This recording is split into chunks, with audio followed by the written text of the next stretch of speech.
Hi, everybody. Who here is at the show of hands first time here? 1, 2, good, excellent, him too. So this is Welcome to All Good Things. This is our flagship location here at 52nd Street.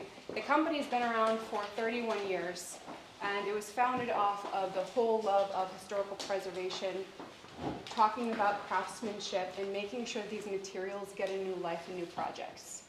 Most recently, we were able to, over time, condense our stores into this very large location that we're really proud of and start using it as a space to build community. In that, we invited some of our friends and designers to come and share what they do. We've had wonderful talks in the past. One was about stained glass by the wonderful Alexandra, who's here this evening. We also have tonight a talk about lobbies. Michael Laudati has been a long-time friend of the company. And in the last 2 decades, he has restored over 16 lobbies here in New York, all to the original pre-war era. I don't know how he does it, which is why I'm here this evening to learn. A couple of things just to share about Michael is that he is actually a makeup artist, nothing more detailed than that. So what a wonderful eye to take a look at a piece of a building and make sure that's transformed.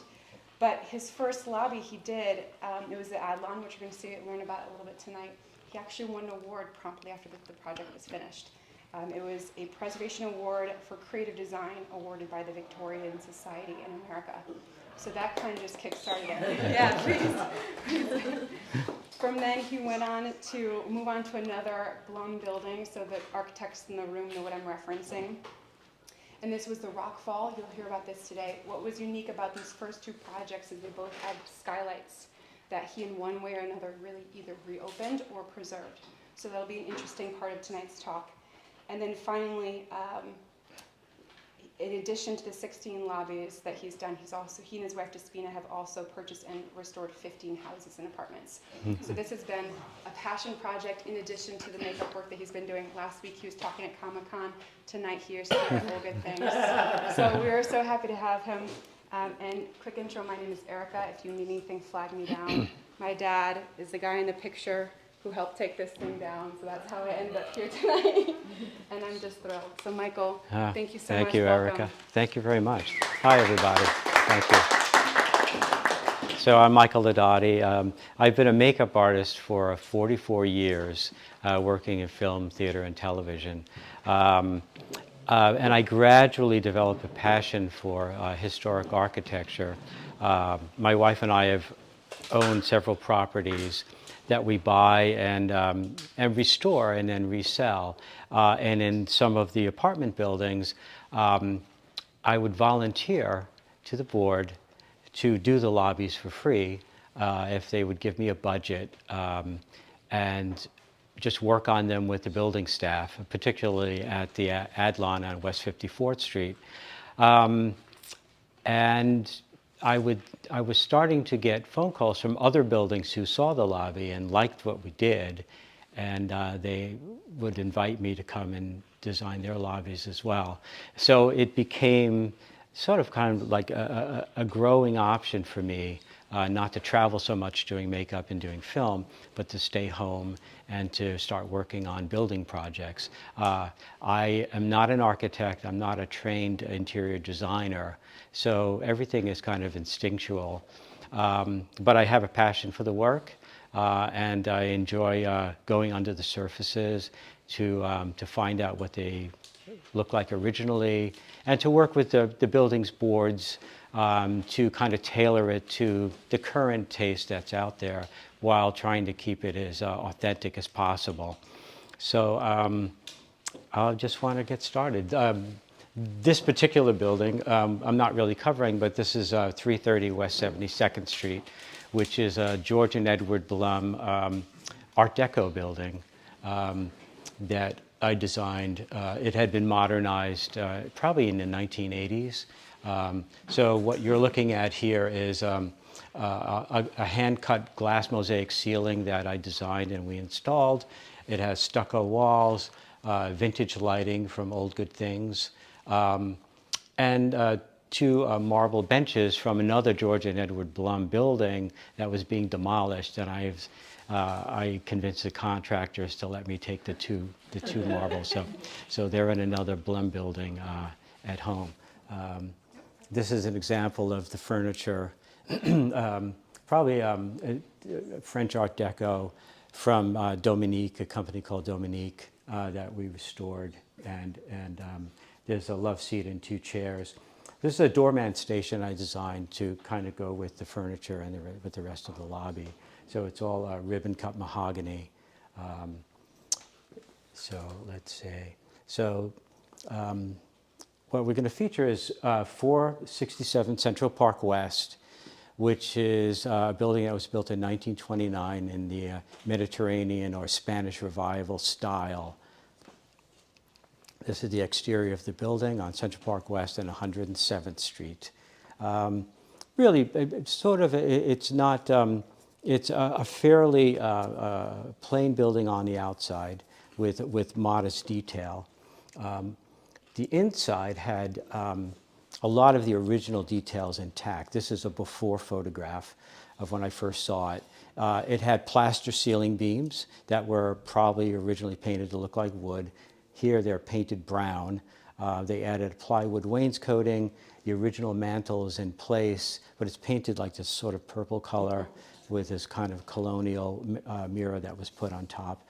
And then it had aluminum windows with shutters in front of them. So here's another shot of the mantle and the mail area, which is sort of in a separate part of the lobby. So in working with the board, I suggested doing an authentic Spanish Revival interior, and they were terrified of that because they were like, "Oh, we have these big beams, and you know, it's going to look like a dungeon, right?" And I was like, "Not really. It's not done well the way you see it." And if you think about the 1920s and you think about silent movie period, and if you watch silent movies, you see a lot of interiors like this in Florida and in California, and it's a very romantic looking movement, and it appealed to so many people at the time. And I think you'll find it appealing once we get started, and I think you'll really enjoy the results. So here's an example of an authentic period Addison Meisner interior in Florida. So this is sort of typical of the style. And this served as kind of like a guiding light for me. And here's the finished sitting room here. So we grained all the plaster beams as they would have been originally. And we replaced the aluminum windows with salvage windows that were salvaged by Old Good Things. And they have these beautiful, it's sort of a crosshatched design, and they have these beautiful hand-painted little animals and characters on the glass that you can't really see in the photograph. We polished the floors, and we built the chimney breast, which was missing. It had been removed. So we basically used wire mesh and plaster to build that chimney breast again, and installed a plaster cartouche on the front of it here. Once again, vintage lighting, vintage furniture. This is a Stickley Brothers sofa with Barley twist arms and whatnot. This is the mailroom area, looking basically into the mailroom and also back into the sitting area here, once again with the grained beams. And we put in two closets that weren't there before. There were two stairwells on either side. And under the stairwells was basically blank space that was filled with construction debris from when they first built the building, and then they walled it all up. So we opened up the doors and cleaned out all the debris. There was a fedora hat, there was a workman's boot in there, lots of newspaper from 1929, and a lot of it I stored up in here. And then used two salvage doors from Old Good Things at the entrance of each closet. So this is the mailroom. There's a beautiful sideboard here, and And that's how it looks currently today. Just some more details. This is like a little doorman's podium I built myself using salvage molding from Old Good Things. It came from the Bamberger Mansion in New Jersey, I think it was. And it's just a nice kind of welcoming thing that the doorman stands behind. Once again, here's one of the closets. I also designed their elevators. So this is my elevator design using basically veneered woods and casts, kind of almost like a deco pattern frieze. And this is a heat register I made into a ceiling light. Just basically put it all together, and I put a sheet of mica behind it, so it just has this nice glow looking down. And it's kind of, you know, the kind of thing that you might have seen in the 20s in their elevators. Okay, moving on to the Rockfall. The Rockfall was designed by George and Edward Blum, who were creative designers for their time. And they worked a lot in the arts and crafts and Art Nouveau styles. But they had their own particular language of ornamentation that they so every building is a unique work. Every building looks different. Every building has a different kind of vocabulary of ornamentation. The Rockfall is sort of their Art Nouveau on the outside. The inside is classic Beaux-Arts, which was very popular. This building was completed in 1909. And there's the exterior now. This sort of corner tower is gone, unfortunately. This was, I think, taken in the 1920s. So these are before photographs of how it looked when I moved there. The lobby was it's very large, but it used to be twice as big originally. And then probably in the 1940s, they added these walls to make rooms behind them. And thereby cutting off what were freestanding columns, they were cut off. And so that's basically the lobby space I had to work with. We were not going to open up those walls anymore. But there's a really beautiful, huge crown molding at the top. They had, probably in the 1940s, they put in stainless steel doors, stainless steel entrance that you see here. And the elevators they just had kind of patterned stainless steel as well. And this was another building where I volunteered to do the work. But this was a much larger project. You'll note it has a plaster ceiling. This is Grand Central Terminal, so this served as inspiration for me in classic Beaux-Arts style with these beautiful ceiling chandeliers hanging down. And just some more inspirational shots here. This is a sketch I did for their doorman station. I think that I'll show you later. New York Public Library, the Boston Public Library, and Grand Central with the light fixture hanging from the skylight. There are 9 of those at Grand Central. And there's a point to that. This is the lobby after. So nobody knew there was a skylight in the lobby. It was plastered over. And having opened the skylight at the Adlon, I thought, I wonder if there's a skylight here because it's kind of a recessed entrance. And the Blums had put skylights in other buildings they did. So I got on a very tall ladder and I punched a little hole in the ceiling and I felt all this wind coming out. And I put a flashlight and sure enough, there was no stained glass anymore, but there was a huge cavity where the skylight on the roof once was. So I stayed within the budget, but did all of this. And they allowed me to have a company come and open this all up. And this window is, it's basically aluminum and plexiglass. So it's lightweight. It's not going to break because they sometimes play basketball in the lobby. Oh my goodness. And there's lead tape creating kind of a very simple pattern that I had a stained glass artisan put on for me. And it works like a drop ceiling basically. So we just dropped all these panels in and it illuminated the lobby so beautifully like that. All of the wall detail I built, I did all of the carpentry for the lobby and put in plastic cartouches, and I had a faux artist paint this sort of marble to match the original marble on the columns. I bought one of these sconces. I found one of those sconces and I made molds of it the way I would doing life casts and stuff for makeup. And I reproduced 4 sconces like that, and they're made of resin. And one of them broke when they were playing basketball, but I fixed it for them. I even designed the furniture for them.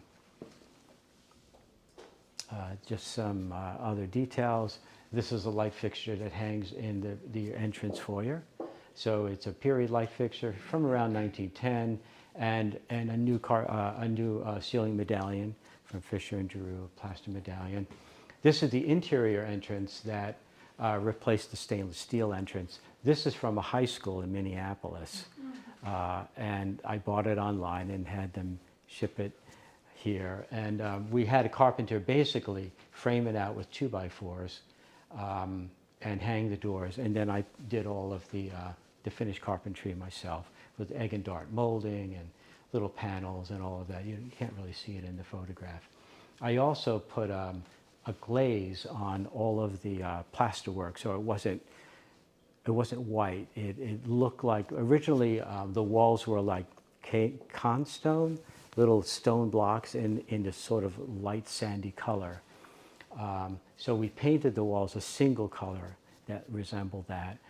And then I glazed the plasterwork to give it to make it look like carved stone, basically, like a light-colored carved stone. They had like an Office Depot brass railing here that we removed. And the second staircase had been walled in, but on the outside of the wall, this balustrade ran up to the second floor. So we cut a piece of that out, and I purchased 2 Newell posts from Old Good Things. I went to Scranton and went through their yard and, oh, this is going to be great. and had a metal company install this here. And then I painted it with this sort of bronze finish and with a mahogany finish handrail. And then later, I found this at Old Good Things as well. And they wanted more illumination because it's a huge lobby. We only had the 4 sconces. So I decided to copy Grand Central's idea and hang it right from the center of the skylight. Here's one of the sconces here. Beautifully detailed, you know. And that's another view of the finished lobby looking outward. May I ask, were you worried about support from hanging the light from that? Well, it actually is, it's hanging from a cable on an I-beam. So it's not hanging on the window at all. So it just, the cable goes through and it goes up to this sort of cross beam, and it's hanging from that. Great. So there's no weight on it at all. Fantastic. I have a question. Yes. Why are you doing this for free? Oh, it gave me a project, and it allowed me to, I hate to say this, but do things that I wanted to do. Yeah. You know, and the board president was great in both buildings. They were like, we're just gonna have them do it, just stay within your budget, you know, and we're just gonna let them do, and not everybody was happy about it either. Really? With yeah. this? Yeah. Are you serious? Yeah, it was, I was particularly surprised in this building because they felt I was making the place too fancy, you know. They felt there was more of a bohemian kind of building there. And it was, you know, kind of dumpy, but they were comfortable with that. Now I come in and I'm starting to nail stuff on the wall. I remember one woman said, you know, I know we need a paint job, but why are you putting all this stuff on the wall? I said, well, let me just, and yeah, for 4 months I'd be on a platform, up painting and whatever. Now everybody loves it. I mean, it changed the whole nature of the building. And it's just beautiful to walk into, Now the I have residents to have say. to live up to the building. You have to check it out. As a side note, we had aluminum doors in the front entrance. And one day, my wife, Despina, and I were walking down West End Avenue, going past the George and Edward Blum's masterpiece building called a Dalio on 101st Street and West End Avenue. And they had their original doors. And as we're walking by, I see their doors are on the sidewalk. And I look at, and I see they're putting in aluminum doors, like the ones that I wanted to get rid of here. So I said to the guy, "What are you doing?" He said, "Oh, they're going to be scrapped." I said, "I'll save you a trip to the dump if you want to just bring them a few blocks." So he did. He brought and they weigh 300 pounds apiece. And he just put them on our entrance ramp going down. And I thought, what am I doing? What am I going to do with these doors? They're huge. I couldn't even pull them away to look at them. But working with a guy I met named Dave Savage in Savage Metal Restoration, he completely rebuilt the entrance. His side lights, a transom, and 2 of these magnificent doors out front, which I haven't pictured, but take a walk up there sometime. This is after you completed the lobby? Yeah, it was sort of like the last thing, but we had enough of a budget. I think that it may have gone over budget a little bit, but yeah, now the entrance it's just beautiful. What'd you do to the elevator doors? They are they're sheathed in munts, which is like a brass, and they have a hammered brass panel in them, and they're flat because you can't Right. you can't have anything raised on new doors, but they look beautiful. I don't think I have a picture of it. Did I? No. How did you hang the doors? Well, Dave he built a framework, and he came in with a whole contraption that would, is it a winch? Is that what it's called? To raise them up. You said Michael something? Dave Savage. Dave Savage. David Savage. We have a thank you slide at the end with the names of the partners, so you can feel free to take a picture. And the doors fit. Yeah, well, they were made to fit. So because of the side lights, Okay. You had so that just the enabled us to side put the lights. side lights, and the side lights ended up wherever they needed to. Right. And the doors are they're like 40 inches wide, I think. They're really, really quite large. So that is the Rockfall. So the Adlon, 200, did I do the Adlon yet? No, first one. So 200 West 54th Street, which is right over here, my first major lobby thing. Built by George and Edward Blum in 1912.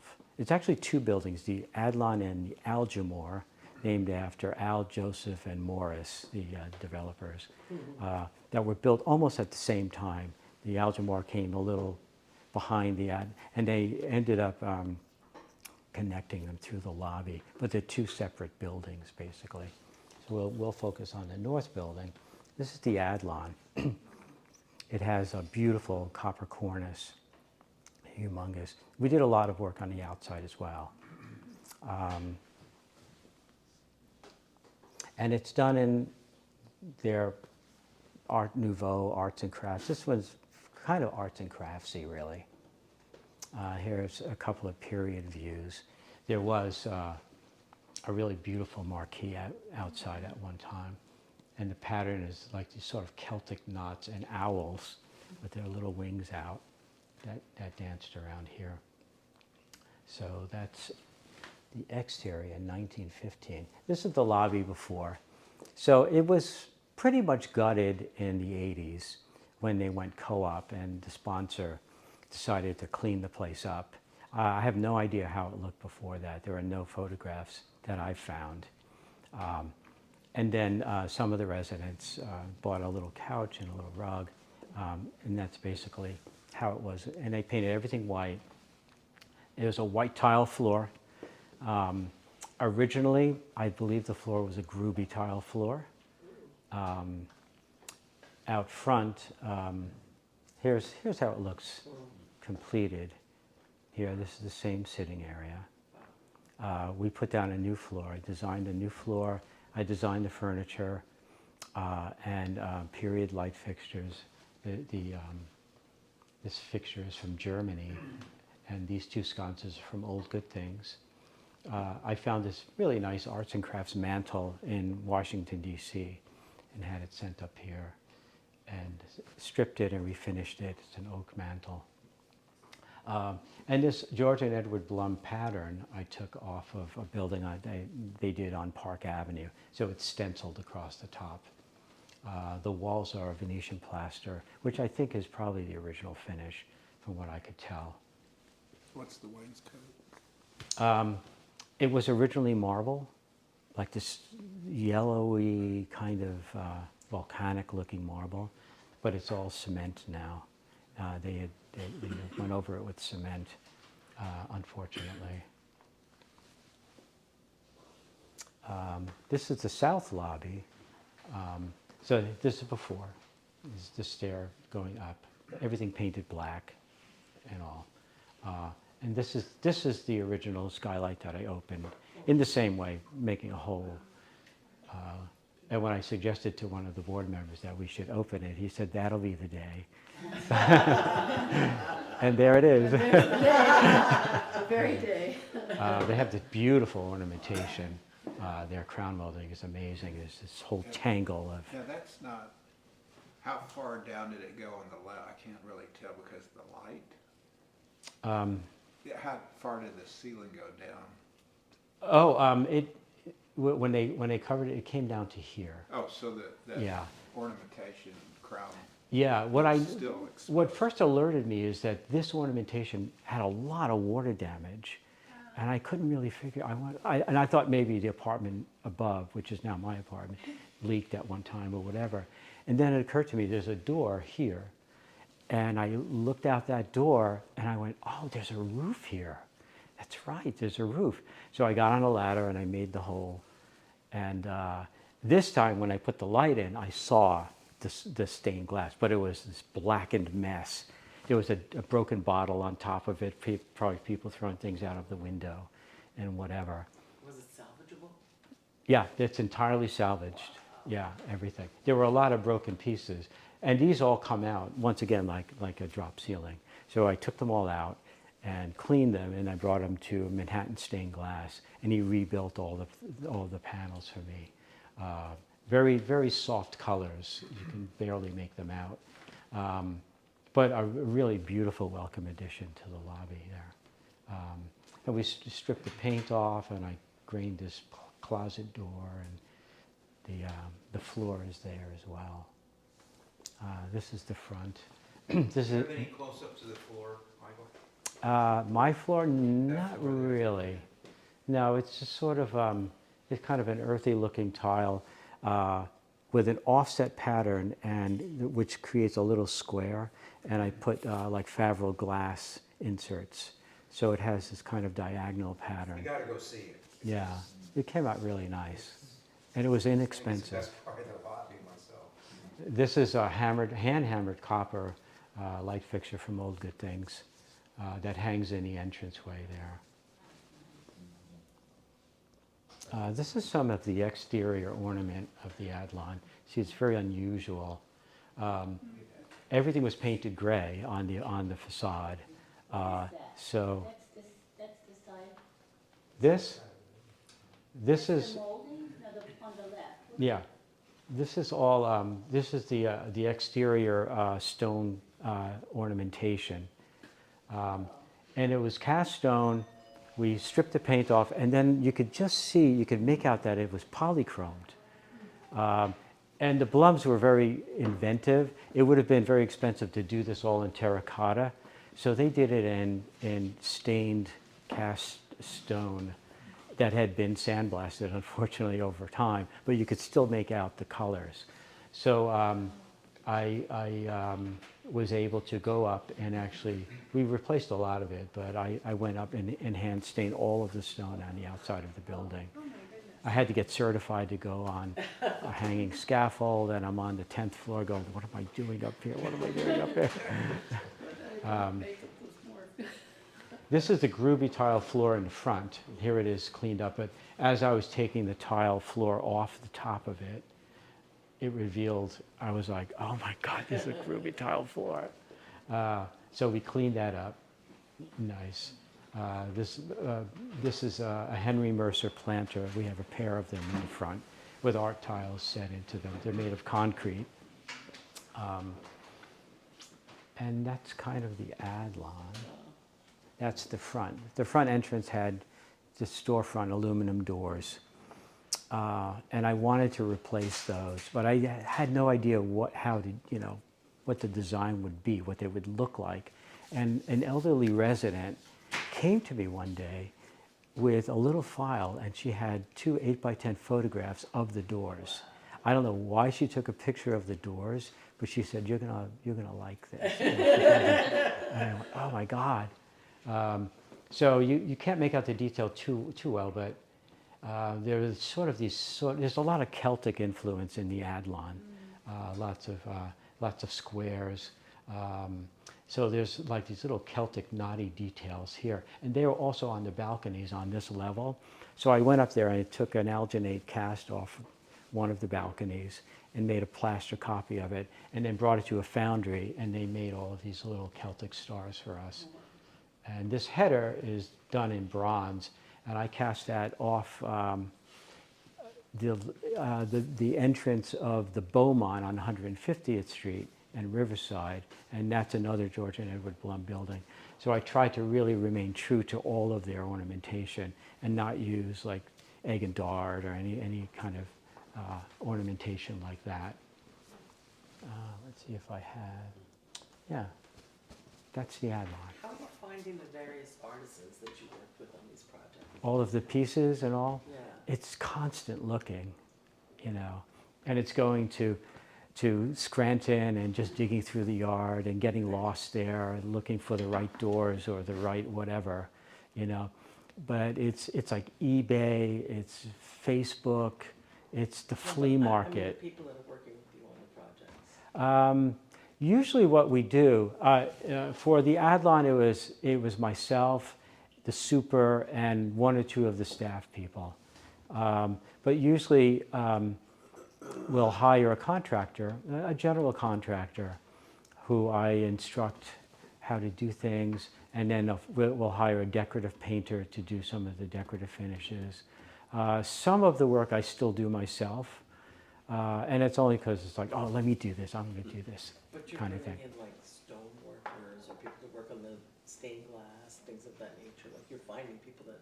Yes, have yeah, these yeah, skills. all basically local artisans and craftspeople, He's not going to share his Just research basically. Oh, yeah. Just He's not research. sharing his A- secrets. Actually, I do have some names that I could share with you. David Savage of Savage Metal Restoration is a great source. Rich Kenyon of Arcade Decorating is my general painter.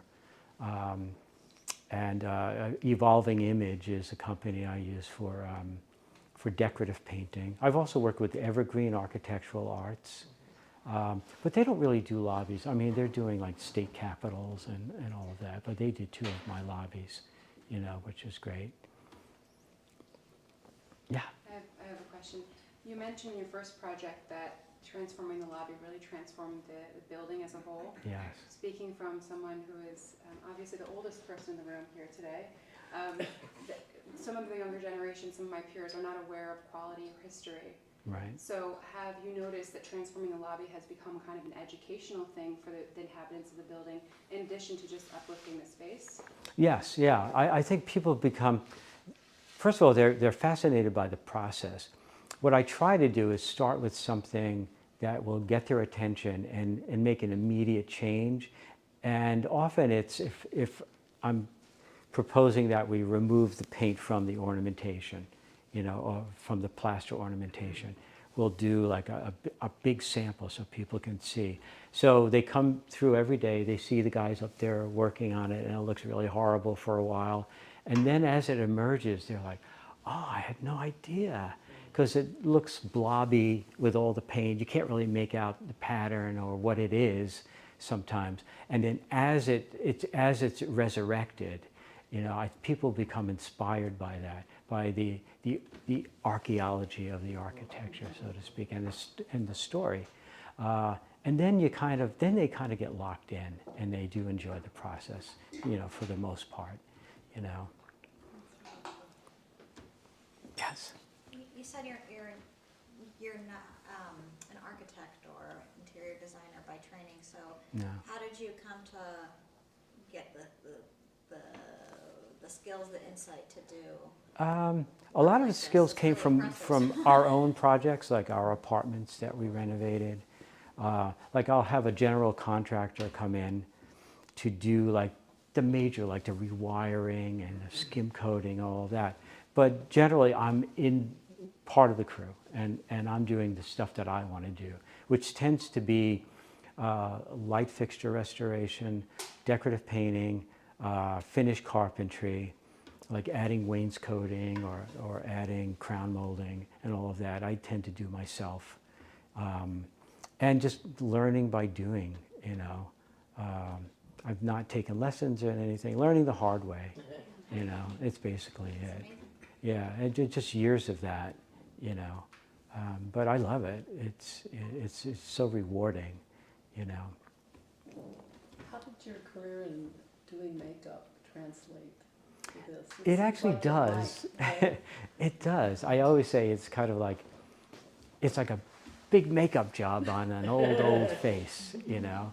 And you're, so I'm often, like I'll use powder puffs for polishing, and I'll use alginate and silicone for making molds like I would a life cast, you know, or making the molds for those sconces, you know, and just kind of doing it, you know. It's like, you know, the kits are interchangeable to some degree, you know, and if I go on a makeup job, I have to put the hammer and the chisel down and kind of readjust, You're like, what do you you know. use that for? It's like, oh shoot, what is that doing here?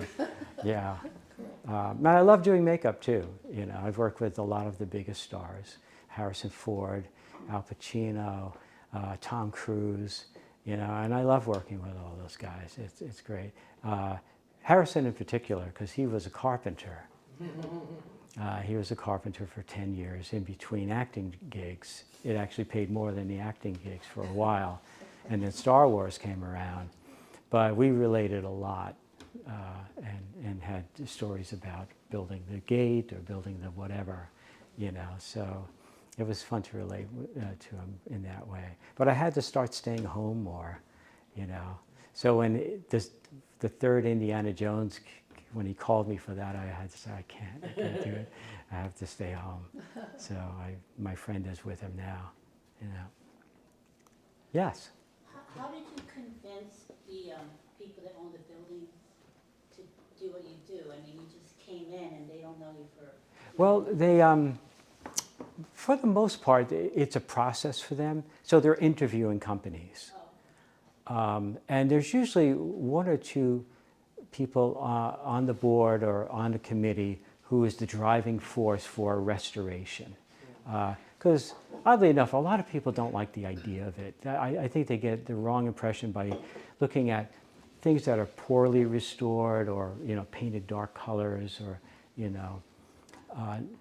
So when I come in, I just explain what I would do, and I say it'll look really romantic, and using, you know, using photographs. I'll even give them tours of the lobbies I've done. And they usually say that the other companies want to gut everything. They just keep saying, no, you shouldn't do this. It's, you know, 2025, let's, you know. And they're like, we don't want to do that. We like your ideas. So I would just say, all right, this is what I can do for you, you know. And if we need to bring in an engineer for a skylight, which we did, or whatever else, we'll do that. But otherwise, everything I do is really aesthetically based for the most part. And we get second opinions from building engineers if necessary or whatnot. But they're usually hooked when they see the other lobbies and whatnot. And I don't advertise. All of my work has been word of mouth over the years, you know. So. Have you lost a job to somebody who wanted to gut it? Yes, I think I lost one. Oh, Yeah, it was a set of hallways, and they, you know, there might have been one other lobby as well, I don't remember, but yeah, occasionally they go in that direction. And then I come back a year later, I go, oh, it's gone, everything's gone, you know, which is kind of a shame, you know, to see it in the dumpster or whatever, you know, the plasterwork or whatnot, you know. salvage. When you worked on your first project and you were just, I'm volunteering to do this, and then they gave you a budget, did they initiate the budget? Did you come in with an idea of what this budget would be? Like, They how did you guys- initiated the budget. They just You know said, what I this is what you did? guys work with. The first thing I did is I started off small. Yeah. So let's redo this doorman station. I'll do it myself. Just buy me some of the lumber and whatever. And I grafted kind of an old style doorman station onto their plywood one to make it look a lot nicer. And they liked the way that looked.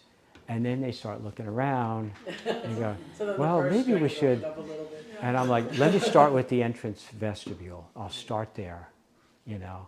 And once that was completed, they were like, all right, we're going to give you a budget. We want you to do the rest of the lobby. And I did the elevators too. And that was the Adlon, basically. Did it wind up being like in line what you thought it would be, or was it You mean the finished product? like financially? Did you think did it run much higher than you anticipated? No, I've always stayed on budget. Yeah. If we go over, it's because we're adding stuff Right. usually. Yeah, I try to really, you know, keep things to the budget or less, you know, and that'll enable me to, all right, well, let's do the doors now because we have some left over, you know. So yeah, it means a lot to me to really stay on budget, you know, and knock on wood, and there's plenty around here. We have, you know. So this must have spawned a lot of other interest from people who say, hey, I have a friend or I have a cousin, or they see your work and they want you to work for them privately? I've done a couple of, I usually don't do private spaces or residential spaces, but I've done a couple of apartments. For me, when you do a lobby historically, a lot of the opinions go away because you're sticking to a specific thing. So it's like if somebody wants to do this or that, but that's not really the style. The style is really this and really that. And you go, oh, okay, okay. With a private space, I think they're calling the shots. And there's nothing wrong with that. They should. But as a side thing for me, it has to have all of these elements in place for me to want to do it. You know, so if they're interested in restoring their apartment, you know, I'm totally on board. But if not, I think, you know, hire decorators and interior designers, I think, you know, and they'll do whatever you want, you I know. assume you charge for the private work. What's that? I assume you charge for the private work. Yes, yeah, yeah. Yeah, that's all worked out well, I have to say. Any other questions? Are you Yeah. looking for more buildings? What's that? Are you looking for more buildings? Yeah, now, there's They just one. keep coming to you. There's one on Riverside Drive and 114th Street that we've kind of, it's kind of, we start and stop, and I'd like to really do that and finish that one off, to say. And I'm working on an entrance on Riverside Drive and 105th Street there, 2 entrances there, you know. And then, and also working on movies. I worked on Marty Supreme, which is coming out soon. So you'll have to check that out. With Timothy Chalamet is in it. Yeah, it should be good. I have a last question. Would Yeah. you ever do a talk just on lighting? I saw some lighting in some of your slides. Yeah, yeah, I'd like to. Like, sort of a brief history of lighting, like 19th century to early 20th century, like gas light into early electric. I think that would be fun. I love lighting. I was just working on lighting in my building today, putting in different light bulbs, you know. So yeah, that would be fun. definitely. Thank you so much. Thank You're- you. Thank you, everybody. Thank you very much. And I'm going to hang around for a while. If you have any questions you want to, please feel free. Thank you so much for coming.